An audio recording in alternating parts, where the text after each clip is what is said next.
What is going on, guys, and welcome to another Star Wars Galaxy of Heroes video. The EA Game Changers are at Capital Games in Sacramento, and we are still patiently awaiting them to give us the information on the new Sith character, the quality of life update, and how awesome this raid is going to be. I'm losing my patience, but I'm so ready to know! Soon, we will know, and you'll be the first to know when I know. First things first, I would like to give a shout out to Chris Crisco. He is the one that named the Jedi correctly in my last video. It was Nomi Sunrider. And Laxenwell, you are also getting a shout out because you made me laugh really hard when you told me it was Frodo Baggins. Funny. I like Lord of the Rings as well. Okay, in the upper right hand corner you will see a picture from Star Wars The Empire Strikes Back. It's a very iconic picture. It has Dengar, IG-88, Boba Fett, Bosk, and two unnamed bounty hunters being prepped by Darth Vader to go find Han Solo, the Millennium Falcon, and Leia Organa. Iconic scene. Below that, we have Jango Fett, fantastic Mandalorian bounty hunter, not yet in the game. He will be at some point, trust me. Below that, we have Cad Bane, one of my favorite characters from the Clone Wars TV series. So, let's get going. Bounty Hunters is our faction today. And here we go. First things first, we have Boba Fett. He's a dark side scoundrel, bounty hunter, attacker. He is a great character for free-to-play people, and he can do a lot of things that will benefit your team as a whole. We're going to start with his EE3 carbine. Deal physical damage to target enemy with a 50% chance, doubled against scoundrels, to attack again. Each attack has a 70% chance to inflict damage over time for 2 turns. It can attack twice. It can do double damage against scoundrels. It can put damage over time on them. It's not like you're going to slash somebody in half with the lightsaber. It's not that powerful, but it does some decent damage. Next, Death from Above. Very good ability to control the battlefield. Deal physical damage to all enemies with an 80% chance to inflict ability block for 1 turn and a 50% chance to inflict damage over time for 2 turns. Inflict ability block on the selected target for 2 turns. That's what the Omega does. When you Omega it, it automatically guarantees that ability block is going to be put on the selected target. The others still have an 80% chance of receiving ability block. You get him with some good speed mods, you get him to go first and control the battlefield with allowing the other team to only use their basics, it can be very beneficial. Early game players and even into the late game. Next, Execute. Deal physical damage to target enemy and dispel all status effects on them, and deal 30% more damage for each effect dispelled.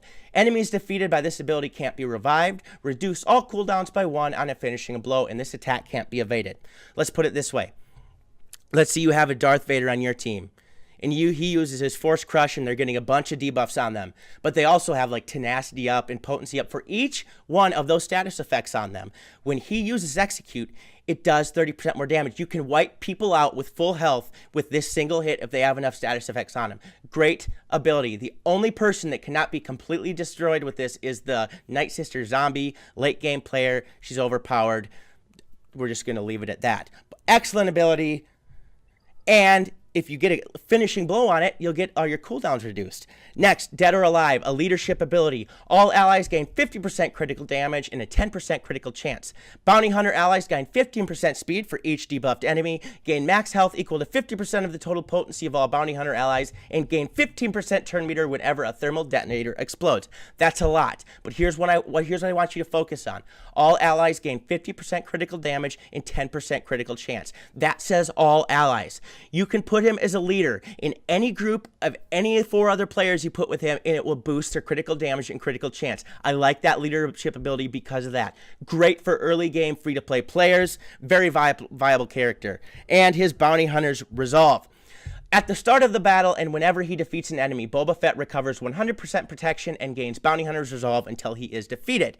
Bounty Hunter's Resolve. Boba Fett ignores taunts during his turn. When he is defeated, revive at 100% health. This can't be dispelled or prevented. Now that's the Zeta. When it's not Zeta'd, it doesn't give them 100% protection. So here's how this works. He's going to start the battle with it. The first time he dies, he will come back to life. If he kills somebody in that turn, he will regain the Bounty Hunter's Resolve, and he will be able to be killed again by coming back. If he does not take somebody out, when he does not have Bounty Hunter's Resolve, and he does not gain it back, he's gone. Dead. Sayonara. That is Boba Fett. Great character. If I were you, you can get him in the Cantina Battle Store. So once you do your Cantina Energy, you can go in there, use the tokens to get him. Like I said, I would not walk. I would run, jump, sprint, dive, fly to get this character pre-game. Like I said with Ezra Bridger, fantastic character, and he's only going to get better when they give the bounty hunters a rework. He gets an A in my book. Next, we have IG-88. Actually, a really interesting character if you've read the books and you've done stuff like that. His basic ability is this: deal physical damage to target enemy with a 60% chance to inflict healing immunity for 2 turns. Okay, 60% chance. Rapid fire. Deal physical damage to all enemies with a 55% chance to inflict ability block for 1 turn and a 50% chance to inflict defense down for 2 turns. I don't like the percentage. They should be higher, especially if it's an Omega ability. He can do a decent amount of damage. It's nothing special. Resourceful Pursuer. All allies gain 20% critical chance to inflict damage over time effect whenever they score a critical hit. Don't even worry about that. Stay away from it. It's a waste of time. Honestly, it's just useless. Adaptive Aim Algorithm. IG-88 has plus 45% critical damage and deals 20% more damage for each enemy suffering a negative status effect. This can get him doing some decent damage. If the other team has a bunch of negative status effects, and you can use them with characters that put debuff AoEs on the other AoE debuffs on the other team, it actually can do decent. But overall, he's going to get a C. He could be worse. Some people think he's better, but he's just nothing special. You can find him in the Squad Arena store. He is not one of the first Pearson people I would go after. And next we have Cad Bane, one of the most fantastic cartoon characters of all time in the Clone Wars TV series. Really lives down in this game. He's awful. I'm going to just put it at that. His first ability, Gunslinger. Deal physical damage to target enemy with a 55% chance to attack again. Cad Bane has a 50% chance to gain 50% turn meter with each attack. Nothing special. Stun Glove. Deal unavoidable physical damage to target enemy and stun for 1 turn. In addition, remove 40% turn meter or 100% turn meter if the target is a Jedi. Next, Hunter's Reflexes. Scoundrel allies gain 20% evasion and 25% turn meter whenever they evade.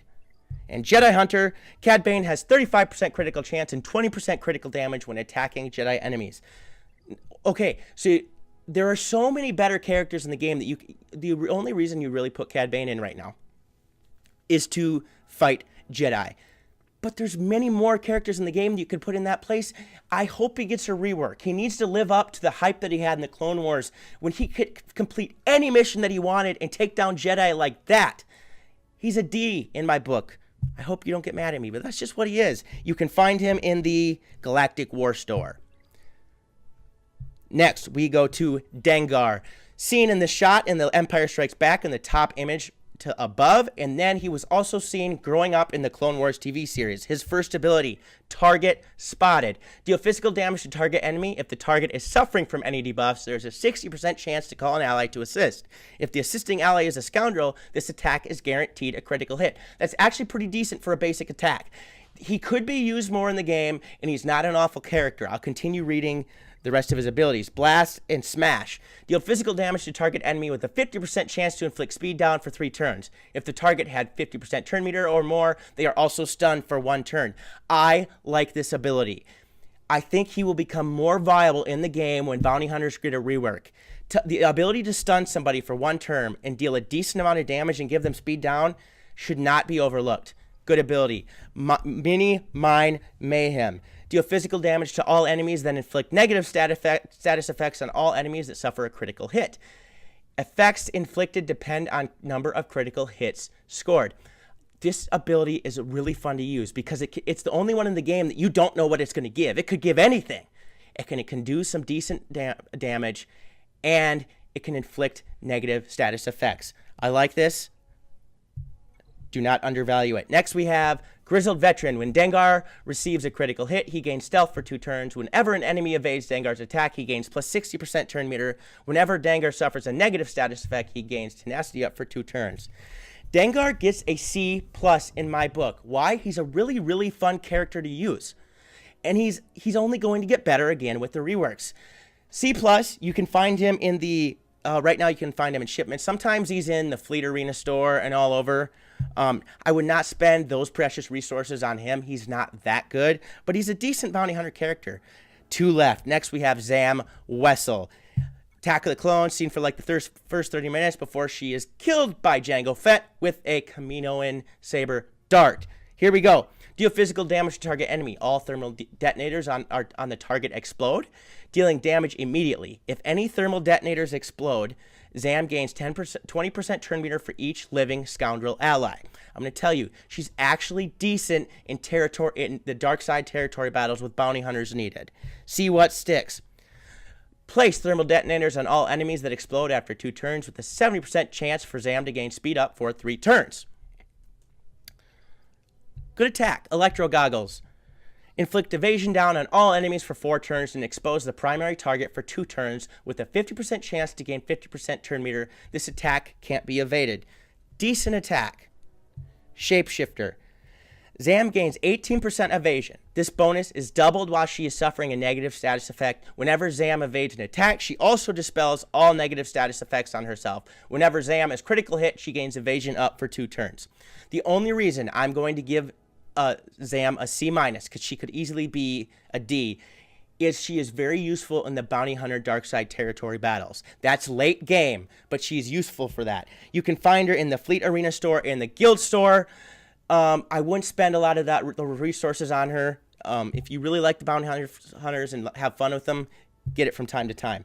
Last but not least, we have Greedo. I have not put much into this character at all, because he was showed in the prequel trilogies, but he was shot within like 5 seconds, and Han shot first in A New Hope. Get that right. In his first attack, who shot first?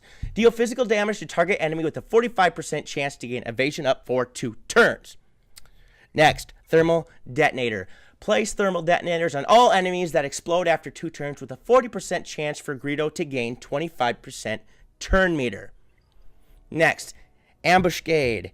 Scoundrel allies gain 50% critical damage. That's a good in his leader ability, but Boba Fett is better, and you're going to get Boba Fett easier, so use him. And if at first you don't succeed, his unique ability, Greedo has a 15% critical chance and 50% chance to attack again whenever he scores a critical hit. He gets a D-. He could be F. I just didn't feel like it. So that is the Bounty Hunter faction overall. Overall, it's about a D+ to a C- faction. Boba Fett single-handedly brings them up a grade. They will get reworked. There are more bounty hunters to come into the game. As I said, Jango Fett. And there's Embo and other bounty hunters in the Clone Wars series. And I hope that we can get them reworked soon. So I hope you enjoyed the video. I hope you learned a bit today. We're still waiting for the game changers to let us the information know. I'd like to give a shout out to my cousin Roman. He's been sitting here watching this the whole time. I hope he wasn't getting too bored. I will do another video soon. Subscribe if you like the material. Peace out.